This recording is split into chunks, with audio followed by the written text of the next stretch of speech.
दोस्तों,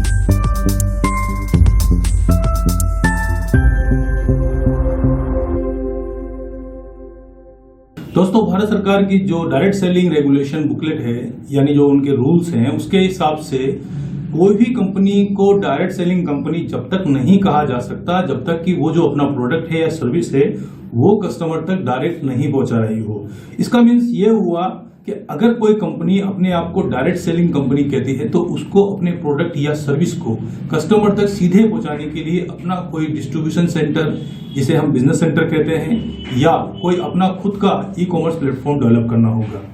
लेकिन यहाँ हो रहा उल्टा है।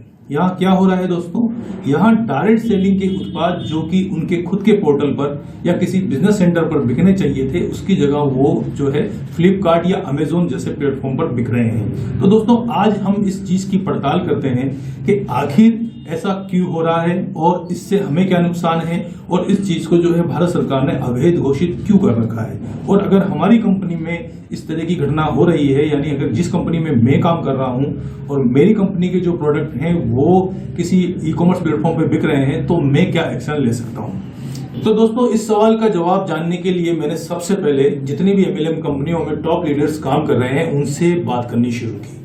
मैंने जो कई तरह की जो कंपनियां हैं जो प्रोडक्ट बेस की है, सर्विस बेस की है, उनसे मैंने सवाल जवाब किया। उनसे पूछा कि आखिर आपकी कंपनी के प्रोडक्ट जो है फ्लिपकार्ट अमेजोन पर क्यों बिक रहे हैं, जबकि यह एक तरीके से इलीगल है और इससे जो है कंपनी में काम कर रहे नेटवर्कर या जो एफिलिएटर हैं उनको भी नुकसान होता है। तो दोस्तों, ये मान के चलिए कि 90 से 95% जो लीडर्स हैं, या तो उन्होंने साफ साफ इनकार कर दिया कि हम इस तरह का कोई काम नहीं करते हैं, हमारी कंपनी कोई भी जो ये इस तरह से प्रोडक्ट जो है ई कॉमर्स पोर्टल पर नहीं बेचती है।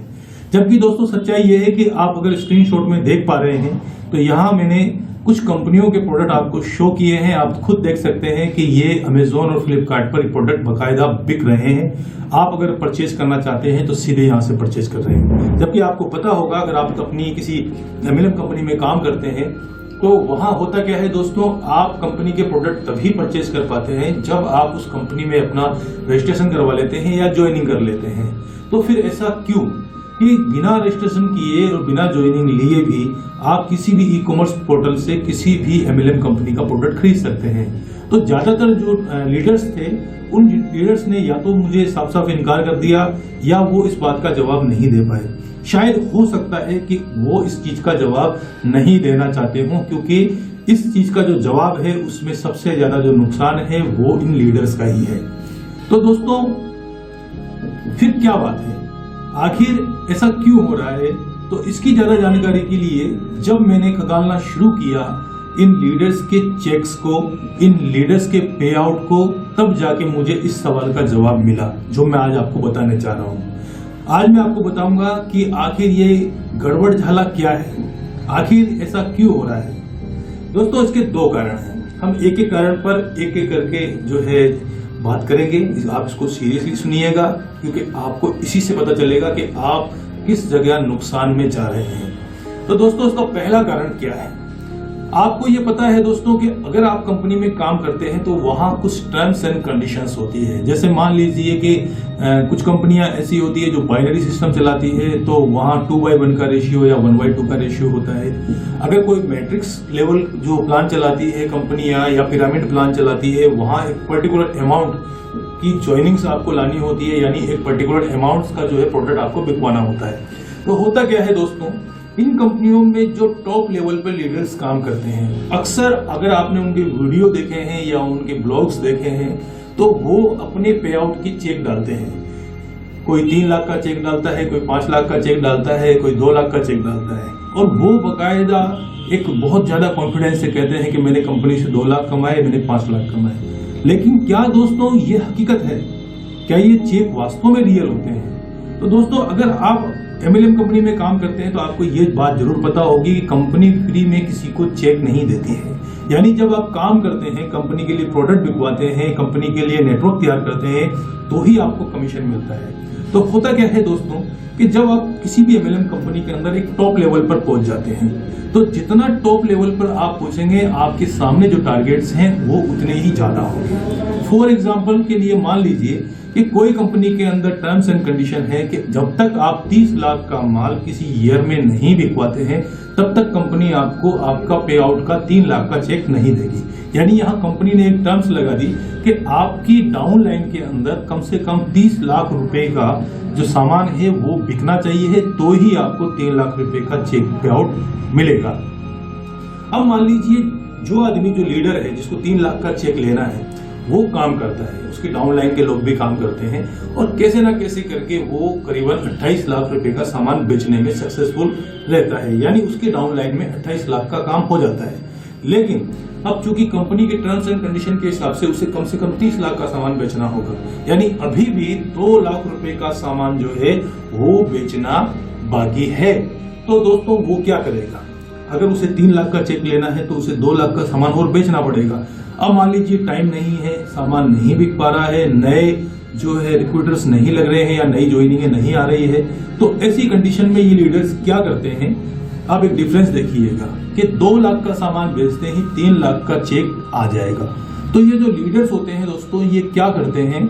ये क्या करते हैं कि अपने 3 लाख रुपए को कमाने के लिए उस 2 लाख रुपए का जो सामान है वो अपनी पर्सनल आईडी से परचेज कर लेते हैं। अब यहाँ देखिए क्या हुआ दोस्तों, जैसे ही उसने 2 लाख का सामान परचेज किया अपने टारगेट पूरा करने के लिए, तो उनके पास में 3 लाख रुपए का पे आउट का चेक आ गया। वो आपको दिखाएंगे कि देखिए मैंने 3 लाख रुपए जो है कंपनी से कमा लिए हैं। लेकिन अगर आप हकीकत देखेंगे तो यहाँ उसने 3 लाख रुपए नहीं कमाए, उसने वास्तव में 1 लाख रुपए कमाया है। क्यों? क्योंकि 2 लाख रुपए का जो सामान है वो अभी उनके घर के ऊपर, घर पर जो है वो रखा हुआ है।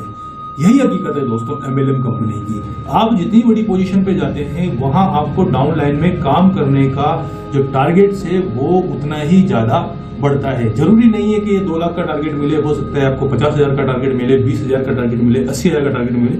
हम एक छोटा सा उदाहरण लेके चल रहे हैं। अब मान लीजिए दोस्तों 2 लाख का सामान आपके घर पे पड़ा हुआ है, जिसमें टूथपेस्ट है, नॉनी जूस है, घुटनों की दवाइयां हैं, हेयर ऑयल है, राइस ब्रान ऑयल है, या कुछ भी जो भी प्रोडक्ट आपकी कंपनी जो है बेचती है, वो सामान आपके घर पे रखा हुआ है। अब आपका 2 लाख रुपए एक तरह से उलझ गया। वो प्रोडक्ट आप कितना यूज करेंगे घर पे? मान लीजिए उसमें से आप 10,000 का प्रोडक्ट जो है वो यूज कर लेंगे, 20,000 का प्रोडक्ट यूज कर लेंगे। हो सकता है आपके फ्रेंड एंड सर्किल में आपने 50,000 का प्रोडक्ट बेच दिया, तब भी आपके पास 1.5 लाख का प्रोडक्ट जो है रखा हुआ है। अब इस कंडीशन में आप क्या करेंगे? इस कंडीशन में आपके पास सिर्फ एक ही विकल्प बचता है, जिसके विषय में हम आज बात कर रहे हैं। दोस्तों होता क्या है कि ये जितने भी ई-कॉमर्स पोर्टल पे प्रोडक्ट बिक रहे हैं, ये डायरेक्ट कंपनियां नहीं बेच रही है। ये प्रोडक्ट कौन बेच रहे हैं? ये प्रोडक्ट बेच रहे हैं उन कंपनियों में टॉप लेवल पर काम करने वाले लीडर्स। अब आप मेरी बात समझ गए होंगे। असल में होता क्या है कि इसी उदाहरण को देख लीजिए। अगर 1.5 लाख का सामान जो है वो आपके पास रखा हुआ है, तो आप उसको बेचने के लिए क्या करेंगे? आप एक ई-कॉमर्स पोर्टल पर अपना एक अकाउंट बनाएंगे, GST नंबर लेंगे और उन प्रोडक्ट को जो है आप कहां डाल देंगे? इन ई-कॉमर्स पोर्टल पर। अब क्या होगा दोस्तों, जब ई-कॉमर्स पोर्टल पे आपके सामान बिकेंगे, उससे जो प्रॉफिट आएगा वो प्रॉफिट कहां जाएगा? वो सीधे आपके पास आएगा। उस प्रॉफिट को आपको अपनी जो अपलाइन है उसको बांटने की जरूरत नहीं है, क्योंकि वो आपकी पर्सनल सेलिंग है। ध्यान दीजिएगा दोस्तों, शुरू में मैंने यही आपसे बात बोला था कि अगर कोई ई-कॉमर्स पोर्टल पर कोई सामान बिकता है, कोई भी परचेज करता है, तो यहाँ 2 बातें हैं। पहली बात, वहां सामान खरीदने के लिए आपको कोई ज्वाइनिंग या कोई रजिस्ट्रेशन कराने की जरूरत नहीं है, +1। सेकेंड थिंग्स क्या है कि आपने जब वहां से सामान परचेज किया तो उस सामान का सीधा सीधा फायदा किसको मिला? जिसने वो सामान बेचा है, ना कि आपके अपलाइन वालों को, ना आपके डाउनलाइन वालों को, किसी को ये फायदा नहीं मिलेगा। तो दोस्तों अगर एक तरीके से देखा जाए तो ई-कॉमर्स पोर्टल पर MLM के जो सामान बिक रहे हैं, इससे सीधा सीधा जो नुकसान है वो किसको हो रहा है? वो नुकसान हो रहा है कंपनी में काम करने वाले लोगों को। तो इसीलिए जो भारत सरकार ने जो डायरेक्ट सेलिंग का रेगुलेशंस बनाया, उसमें इस चीज को उन्होंने अवैध किया, क्योंकि वो लोग को जो भारत सरकार है उनको शुरू में ही पता चल गया था कि अगर ऐसा होता है तो ऐसा नुकसान सीधा सीधा जो है वो छोटे लीडर्स को होगा। बड़े लीडर्स को तो अपना सामान बेचना है, अपना टारगेट पूरा करना है, अपने बड़े बड़े चेक जो है वो लोगों को दिखाने हैं, तो वो तो ऐसा करेंगे, उनकी नजर में ये लीगल है। लेकिन अगर देखा जाए तो इससे सीधा सीधा नुकसान किसको हो रहा है? इससे सीधा सीधा नुकसान हो रहा है छोटे जो लीडर्स हैं, जिनके पास टीम ज्यादा नहीं है, उन लोगों को नुकसान हो रहा है। कैसे नुकसान हो रहा है? देखो इस बात को भी हम समझ लेते हैं कि मान लीजिए दोस्तों कि कोई एक नवनी जूस की बोतल है, वो अगर आपका कोई जो नेटवर्क है या आपका जो डाउनलाइन का व्यक्ति है वो बिजनेस सेंटर पर जाकर या कंपनी के ई कॉमर्स पोर्टल पर जाकर परचेज करता है, तो मान लीजिए उसकी रेट है 500 रुपये, यानी वो अगर वहां जाके इस चीज को परचेज करेगा तो उसको वहां 500 रुपये पे करने होंगे। लेकिन अगर कोई जो लीडर है वो उसको फ्लिपकार्ट पर बेच रहा है मात्र 450 में या 400 रुपए में, तो कोई आदमी वहां से ही परचेज करेगा, आपसे परचेज क्यों करेगा? और ये सत्यता भी है दोस्तों, अगर आप रेट कंपैरिजन करेंगे तो ई कॉमर्स पोर्टल पर जो आपकी कंपनी के सामान बिक रहे हैं उनकी रेट वास्तव में बहुत कम है। क्यों? क्योंकि लीडर्स को तो औने पौने दाम पर या कैसे भी जो उसका पैसा वहां फंसा हुआ है वो निकालना है, उससे प्रॉफिट से कोई लेना देना नहीं है। तो सबसे पहला नुकसान तो ये हुआ दोस्तों कि धीरे धीरे अभी लगभग सभी कंपनियों के प्रोडक्ट जो है ई कॉमर्स पोर्टल पर आ चुके हैं। तो कई बार ऐसा होगा आपके साथ में कि आप कोई प्रोडक्ट बेचने मार्केट में जाएंगे या किसी को समझाएंगे कि भाई ये प्रोडक्ट इतने का है, ये इतने का है, वो फटाक से आपसे बोल देगा कि भाई ये प्रोडक्ट तो ई कॉमर्स पोर्टल पर इतना सस्ता मिल रहा है, मैं आपसे महंगा क्यों खरीदूं? जबकि आपसे खरीदने के लिए पहले मुझे आपके यहाँ रजिस्ट्रेशन कराना होगा, मुझे ज्वाइनिंग लेनी होगी, उसके बाद में जो मैं प्रोडक्ट खरीद सकता हूँ, जबकि ई कॉमर्स पोर्टल पर ये मैं डायरेक्ट खरीद रहा हूँ। तो पहला नुकसान तो दोस्तों आपका ये हो गया। सेकंड नुकसान क्या हुआ दोस्तों? आपका कमीशन कब बनेगा? आपका कमीशन बनेगा जब आपकी डाउनलाइन में काम होगा, यानी आपके जो डाउनलाइन के लोग हैं वो बिजनेस सेंटर से या कंपनी के ई कॉमर्स पोर्टल पर जाकर सामान परचेज करेंगे। लेकिन यहाँ क्या हो रहा है दोस्तों, वही सामान पहली बार तो हो सकता है वो आपसे परचेज कर ले, यानी आपकी जो स्पॉन्सर आईडी है उससे परचेज कर ले, लेकिन सेकेंड टाइम क्या होगा दोस्तों, जब उससे पता चल जाएगा, जैसे मान लीजिए फॉर एग्जाम्पल के लिए आपके नीचे मैं काम करता हूँ, आप मेरे अपलाइनर हैं, मैं आपके डाउनलाइन हूँ, आपने मुझे कोई प्रोडक्ट बताया कि ये प्रोडक्ट किसी की हेल्थ के लिए बहुत अच्छा है, और वो मैंने आपके कहने पर आपकी स्पॉन्सर आईडी से जाकर बिजनेस सेंटर से जाकर खरीद लिया, और उसका बिजनेस वॉल्यूम जो है वो आपके टोटल बिजनेस वॉल्यूम में ऐड हो गया, उसके रिजल्ट अच्छे आए, तो जिसको मैंने उसको बेचा उसने मुझसे वो वापस दोबारा रीपरचेज करने के लिए बोला। तो मैंने इस बार देखा कि जो प्रोडक्ट मैं आपके कहने पर या आपकी आईडी से लेके आया हूं वो मुझे 1000 रुपए का मिला, जबकि वही प्रोडक्ट ई कॉमर्स पर 900 रुपए का मिल रहा है, तो मैं आपसे परचेज क्यों करूंगा? क्योंकि वहां मुझे 100 रुपए का एक्स्ट्रा फायदा हो रहा है। तो दोस्तों ऐसी स्थिति अगर आज नहीं है तो धीरे धीरे आ जाएगी, क्योंकि जैसे जैसे ई कॉमर्स कंपनियां बढ़ती जा रही है, जैसे जैसे एमएलएम कंपनियों के जो प्रोडक्ट है ई कॉमर्स पर बढ़ते जा रहे हैं, वैसे कि वैसे ही जो है लोग भी सजग होते चले जा रहे हैं। तो पहला आपका ये नुकसान हो गया बड़ा वाला। दूसरे नुकसान की बात करते हैं दोस्तों। दूसरा जो आपका सबसे बड़ा नुकसान ये है कि जो भी प्रोडक्ट ई कॉमर्स पोर्टल से खरीदे जाएंगे उसका बिजनेस वॉल्यूम कभी भी आपके बिजनेस वॉल्यूम से ऐड नहीं होगा। तो सिंपल सी बात है कि आपके बिजनेस में भी आपको नुकसान हो रहा है। तो पहला कारण मैंने आपको बता दिया दोस्तों। पहला कारण क्या है कि जो बड़े बड़े लीडर्स हैं ये अपने टारगेट्स को पूरा करने के लिए जो इनका सरप्लस जो प्रोडक्ट है वो ई कॉमर्स प्लेटफॉर्म पर डालकर ये बेच रहे हैं। दूसरा कारण क्या है दोस्तों ई कॉमर्स प्लेटफॉर्म पर प्रोडक्ट आने का? दूसरा कारण है दोस्तों ये खुद बिजनेस सेंटर्स। होता क्या है दोस्तों, लोग बाग जोश में आकर या कंपनी के पॉलिसी से प्रभावित होकर अपने इलाके में बिजनेस सेंटर खोल लेते हैं। मान लीजिए मैंने अपने इलाके में किसी एबीसी कंपनी का बिजनेस सेंटर खोल लिया। अब मेरे पास में लाखों रुपए का सामान मेरे बिजनेस सेंटर पर पड़ा हुआ है, लेकिन डिमांड नहीं आ रही है, यानी नए नेटवर्क नहीं बन रहे हैं, नए सेल्समैन नहीं मिल रहे हैं, या नया प्रोडक्ट मेरा नहीं बिक रहा है। इस कंडीशन में मैं क्या करूंगा? हालांकि प्रोडक्ट बहुत अच्छा है, उसका जो रिजल्ट है वो भी काफी अच्छा है, लेकिन मेरे पास माल नहीं बिक रहा, मुझे दुकान का किराया चुकाना है, इलेक्ट्रिसिटी का बिल चुकाना है, स्टाफ की सैलरी देनी है, तो मैं क्या करूंगा? तो इस पोजीशन में मेरे पास में क्या विकल्प बचता है दोस्तों? मैं जो अपना सामान है वो ई कॉमर्स पोर्टल पर डाल दूंगा, जहां से मुझे ऑर्डर्स मिलेंगे और मेरा सामान इजीली बिक जाएगा। हालांकि दोस्तों ये भी इलीगल है, लेकिन ऐसा हो रहा है और मैंने आपको प्रूफ दिए हैं। अगर आपको बकायदा प्रूफ चाहिए तो आप एक काम कीजिए, किसी भी ई कॉमर्स पोर्टल को, फ्लिपकार्ट, अमेजन को खोलिए, आपकी कंपनी का नाम डालिए, आपको वहां लगभग प्रोडक्ट मिल जाएंगे। और जितनी भी कंपनियों को मैंने वहां सर्च किया है उसमें से करीबन 80-90% कंपनियों के प्रोडक्ट, जिसमें बड़ी बड़ी जो एमएलएम कंपनियां हैं उस तक के प्रोडक्ट मुझे वहां पर मिले हैं। अब इससे जो होने वाले जो नुकसान है वो दोस्तों मैंने आपको बता दिए। तो दोस्तों ये जो हो रहा है, ये जो गड़बड़ जाला हो रहा है, इससे नए नेटवर्क या छोटे नेटवर्कर जो हैं, जो छोटे नए काम करना शुरू किया है जिन लोगों ने, उनका काफी अहित हो रहा है। इसीलिए भारत सरकार ने इस चीज को बिल्कुल बैन किया हुआ है। तो दोस्तों अगर आपके साथ में ऐसा हो रहा है तो आप क्या करेंगे? तो सबसे पहली चीज मैं आपको बताता हूं कि अगर आप किसी MLM कंपनी में काम करने जा रहे हैं या आप शुरुआत करने जा रहे हैं तो सबसे पहले उस कंपनी को आप ई-कॉमर्स साइटों पर सर्च करें। अगर उस कंपनी के प्रोडक्ट वहां मिलते हैं तो सबसे पहले जो आपको प्लान समझा रहा है या जो लीडर आपको सेमिनार में लेकर गया है वहां आप इस क्वेश्चन को पुटअप कीजिए। देखिए, MLM कंपनी का ये अधिकार है कि यदि कोई प्रोडक्ट, उसके जो प्रोडक्ट हैं वो कोई अगर ई-कॉमर्स पोर्टल पर बेचता है तो वो कंपनी उसकी स्पॉन्सर आईडी या उसका रजिस्ट्रेशन कैंसिल कर सकती है। ये कंपनी के पास में बकायदा जो उसके बायलॉज होते हैं उसके अंदर लिखा होता है। तो अगर आप ऐसा करेंगे दोस्तों तो आप इन परेशानियों से बच सकते हैं। अब ऐसा क्या हो कि अगर मान लीजिए आप ऑलरेडी किसी कंपनी में काम कर रहे हैं, मान लीजिए आप किसी MLM कंपनी में काम कर रहे हैं और आपने देखा कि उसके प्रोडक्ट ई-कॉमर्स साइट पर बिक रहे हैं, तो सबसे पहला काम आपको क्या करना है दोस्तों, अपने सीनियर्स या जो आपका मैनेजमेंट है कंपनी का वहां तक अपनी बात को पहुंचाएं।